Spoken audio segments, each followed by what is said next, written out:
One day, you'll learn to play the game. One summer, I played Monopoly almost every day, all day long. And that summer, I learned to play the game. I came to understand the only way to win is to make a total commitment to acquisition. I came to understand that money and possessions, that's the way that you keep score. And by the end of that summer, I was more ruthless than my grandmother. I was ready to bend the rules if I had to win that game. And I sat down with her to play that fall. I took everything she had. I watched her give her last dollar and quit in utter defeat. And then she had one more thing to teach me. Then she said, now it all goes back in the box. All those houses and hotels, all the railroads and utility companies, all that property and all that wonderful money. Now it all goes back in the box. None of it was really yours. You got all heated up about it for a while. But it was around a long time before you sat down at the board. And it will be here after you're gone. Players come and players go. Houses and cars, titles and clothes, even your body. Because the fact is that everything I clutch and consume and hoard is going to go back in the box, and I'm going to lose it all. You have to ask yourself, when you finally get the ultimate promotion, when you've made the ultimate purchase, when you buy the ultimate home, when you have stored up financial security and climbed the ladder of success to the highest rung you can possibly climb it, and the thrill wears off, and it will wear off, then what? How far do you have to walk down that road before you see where it leads? Surely you understand, it'll never be enough. So you have to ask yourself the question, what matters?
When I was a young man, growing up in New York City, I refused to pledge allegiance to the flag. Of course, I was sent to the principal's office, and he asked me, "Why don't you want to pledge allegiance? Everybody does." I said, "Everybody once believed the earth was flat, but that doesn't make it so." I explained that America owed everything it has to other cultures and other nations, and that I would rather pledge allegiance to to the earth and everyone on it. Needless to say, it wasn't long before I left school entirely, and I set up a lab in my bedroom. There I began to learn about science and nature. I realized then that the universe is governed by laws, and that the human being, along with society itself, was not exempt from these laws.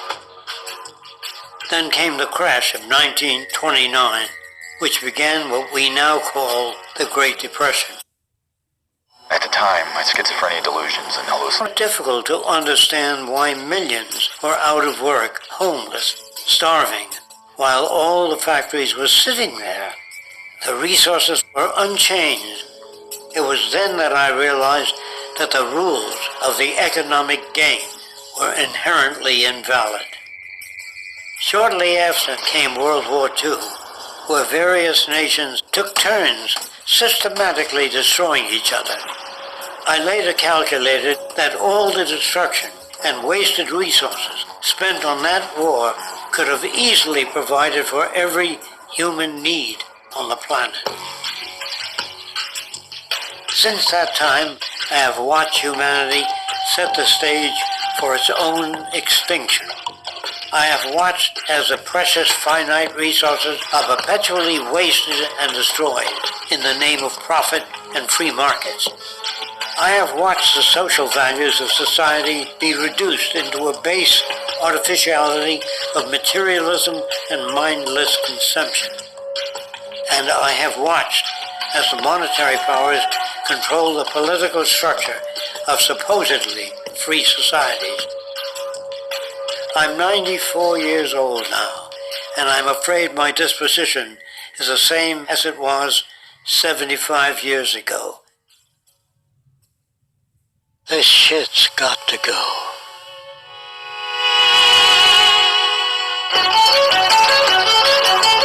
Year 1967. I am now convinced that the simplest approach will prove to be the most effective. The solution to poverty is to abolish it directly by a now widely discussed measure, the guaranteed income. Its movement must now begin to organize for the guaranteed annual income. We need to realize Martin Luther King Jr.'s dream of a guaranteed minimum income and get cash into the hands of people who need it most. Hang in there, help's on the way.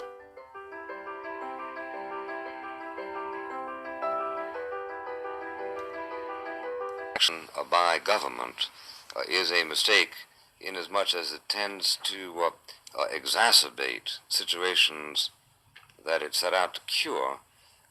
Wouldn't it follow that your proposal for a negative income tax might actually create a larger class of indolent and unemployed than existing programs, or certainly than ideal programs? But first of all, you'd better explain your negative income tax, because it's frequently misunderstood. Yes, it certainly is. The proposal for a negative income tax is a proposal to help poor people by giving them money, which is what they need, rather than as now, by requiring them to come before a governmental official, detail all their assets and their liabilities, and be told that you may spend X dollars on rent, Y dollars on food, etc., and then be given a handout. The idea of the negative income tax is to treat people who are poor in the same way as we treat people who are rich. Both groups would have to file income tax returns, and both groups would be treated in parallel way. Under current law, if you or I file an income tax return, and we have, let's say, I were a family of four, head of a family of four, to take a simple case. Which in fact you do. Well, I am, but as it happens, my children are growing up and they're not very good no good to me anymore as income tax deductions. That's one of the troubles with you kids growing up. Your parents lose you as a deduction. And you don't tithe their earnings? No, I'm afraid I don't tithe their earnings, and I'm afraid I would have an exemption of $3,000. I would pay no tax. If I had an income of $4,000, I would have a positive taxable income of $1,000. I would be required to pay a tax on that $1,000. Suppose I have an income of $2,000. Then, by the same arithmetic, I have a negative taxable income of $1,000. Minus $1,000 is my taxable income. The idea of the negative income tax is to apply a tax rate to that minus 1,000 and give a man a subsidy in proportion to it. For example, the highest rate it seems to me at all feasible to use would be 50%, and it makes it simple for arithmetic. Let's suppose a rate were 50%. Then if I had an income of 2,000 with a family of 4, I would be entitled to receive half of that 1,000 back. That is, I would get back $500 and end up with an income of $2,500 available to me. If I had zero income, if I had no income at all, then I would have a negative taxable income of minus $3,000. I would be entitled to receive half of that, or $1,500. And in this way... Ladies and gentlemen, today I'd like to share a big idea with you. In fact, I believe it could be one of the biggest ideas of the 21st century. It's an idea that could unite politicians from the left to the right in fixing our broken social security system. It's an idea that could give dignity to millions and accomplish what we should have accomplished long ago, especially in our rich and wealthy countries, eradicating poverty. But first, I have to be honest with you. It's actually not my idea. No, in fact, it's the idea of this man, Thomas Paine, who sadly wasn't able to make it today because, well, he died 200 years ago. But it was also the idea of these guys, some of history's greatest thinkers. Now I can hear you think, what kind of idea could unite men so different, such as the civil rights campaigner Martin Luther King on the one hand, and the free market economist Milton Friedman on the other hand? What kind of idea could unite thinkers so different, such as Thomas Paine, who thought that the government is the solution to most of our problems, and on the other hand, Friedrich von Hayek, the Austrian economist, who said that, well, the government is in fact the problem most of the time. What is this idea that goes against the spirit of our times, right through the old political divisions between the left and the right? What is this great idea, this utopian idea that so many of history's greatest thinkers have been dreaming about for centuries, yet which has failed to come true so far? Well, some people call it the citizen's dividend. Other people call it the basic income. Now I like to call it Employment. This is going to be a massive social challenge. And I think ultimately we will have to have some kind of universal basic income. I don't think we're going to have a choice. Stock market has been booming, although it's been a little iffy the last couple of weeks. Are you concerned about income inequality? I think with the coming on of AI and other things that there is certainly a danger of income inequality. Why?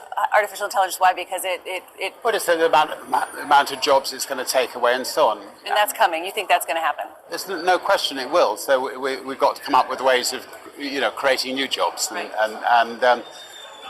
But I think a basic minimum earnings for everybody, so that there's nobody that is having to sleep on the street. So guaranteed basic income or universal basic income, you like that? 100% think that's that we got it in. So CNBC says, amid the COVID-19 pandemic, Pope Francis says it might be time for some sort of universal basic income. Quote, this may...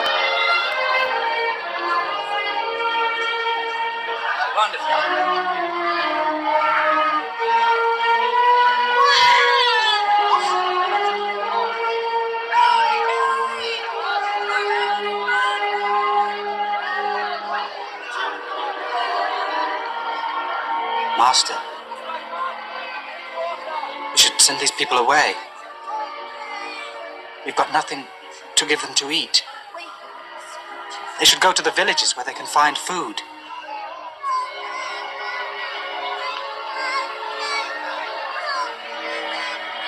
There's no need to send them away. You give them something to eat. How? There are thousands of them. We cannot feed them. Is there any food left? This is all we have. 5 barley loaves and 2 fish.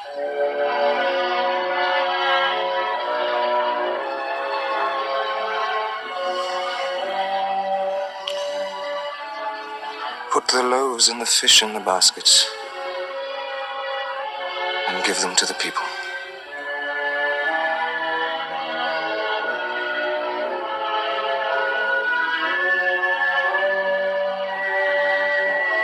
Well, go on.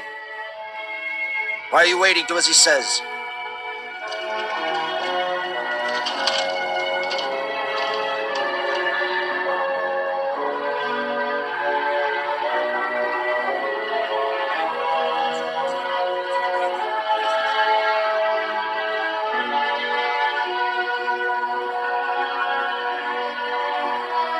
I'm sorry, there's only one. That's all we have. But we're starving! What do you mean there's only one? There's plenty.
Be careful, Preston. You're treading on my dreams.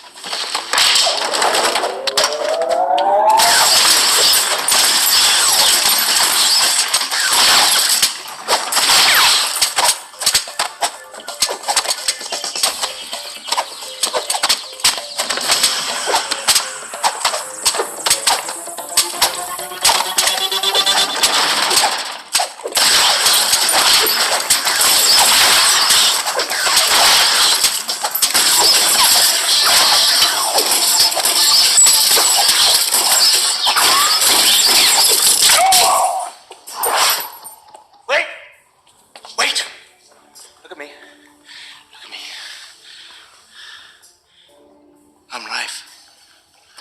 I live, I breathe, I feel. Now that you know it, can you really take it? Is it really worth the price?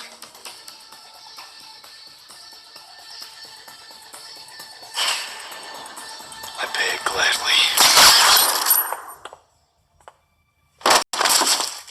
Genesis of a new world civilization based on human concern and environmental reclamation.